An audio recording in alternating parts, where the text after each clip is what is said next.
Hey guys, today I wanted to talk about flexibility versus perseverance when it comes to career approaches, especially early on in your career. And I think I started thinking when I looked at how my career was going. I'm 27, been in the workforce 5 years. I wanted to ruminate on is there advantages to being flexible and looking for a diverse set of skills, or is what advantages are there to just really persevering, being really good at one type of role and one set of skills. So yeah, when I reflect on my own career, I definitely noticed that I guess like a serial tinker, or I've been switching jobs or roles every couple years.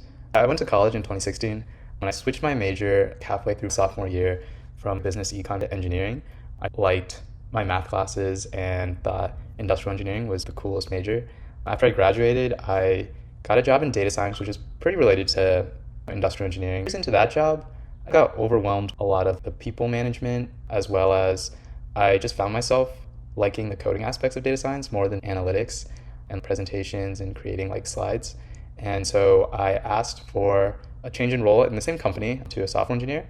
I worked at JP Morgan Chase for 4 years, 2 as a data scientist, 2 as a software engineer.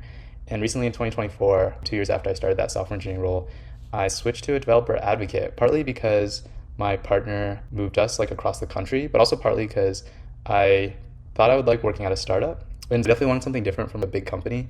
Every couple of years, I found myself in a new place for good reasons. Every time I switched, it wasn't on a whim or just for the money or anything like that. There was something that I think I was really interested in exploring, or something that I didn't love about where I was at.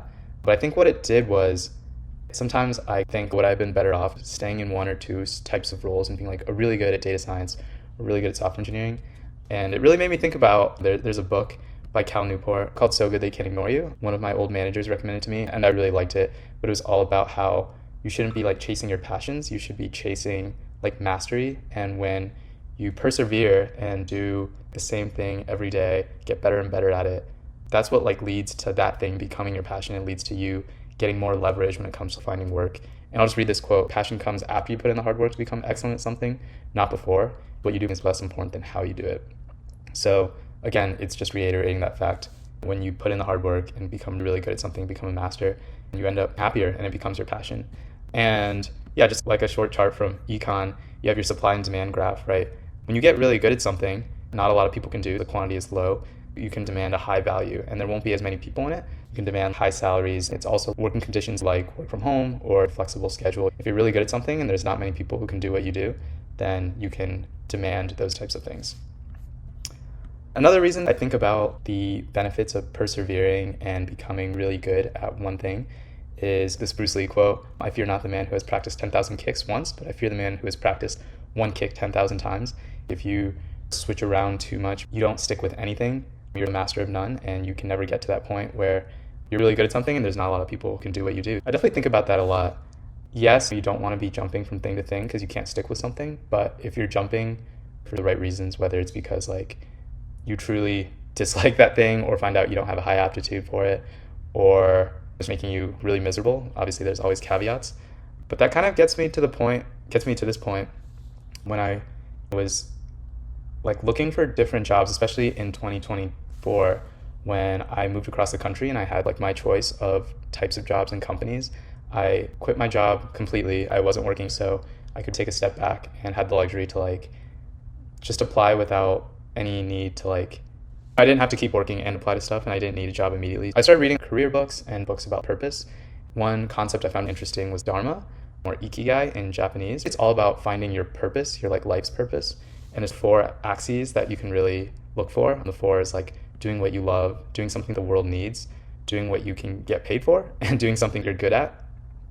And ideally you have a job, your purpose is a combination of all 4, right? So if, for example, you are like, let's say like you build homes for a living, maybe you really like that handy type of work. People need homes, you get paid and you're really good at really precise measuring and you really enjoy that type of work. That can be your ikigai or your purpose. We can really only control 2 axes. You can't always control what the world needs, and you can't control what you can get paid for. Yes, there's like kind of caveats. You can convince someone to pay you or the world that they need this thing. The thing we have most control over is what we can get better at.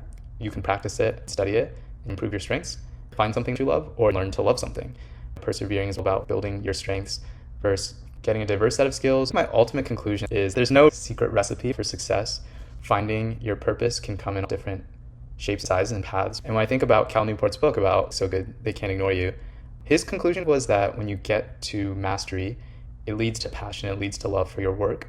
There's also plenty of people who, because they're so passionate about something and they love it, they find practicing it like very joyful and not arduous. So they become masters at it.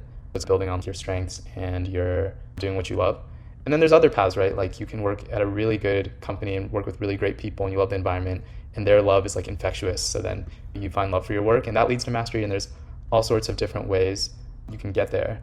And I think what ultimately comes down to is, just like remembering that there's no one path to purpose or career satisfaction. I think what's important is like being really mindful about your choices, being like flexible in the sense that every single move, if you decide to switch jobs or switch roles, is purposeful. And at least for me, when I look on like my career timeline, even though there was like a bunch of jumps, the common thread is that I always liked math and science. Even like data science and software engineering aren't unrelated. And being a developer advocate, I could only do it because I was a software engineer first. And so the main thread is technical work, where I get to work and learn from other people. There's like a social like teaching component as well, and I find enjoying that. That concludes today's video. I know it's not groundbreaking, but I think at first I was looking for, I wonder if there's something like really profound about like my career path or like thinking about these things. But in the end, it's just remembering that there's different paths. And even though it's not profound of an answer, I think it's a very valid one. I think it's the right one in most people's cases. Hope you enjoyed this video, and please subscribe if you liked it. Thanks.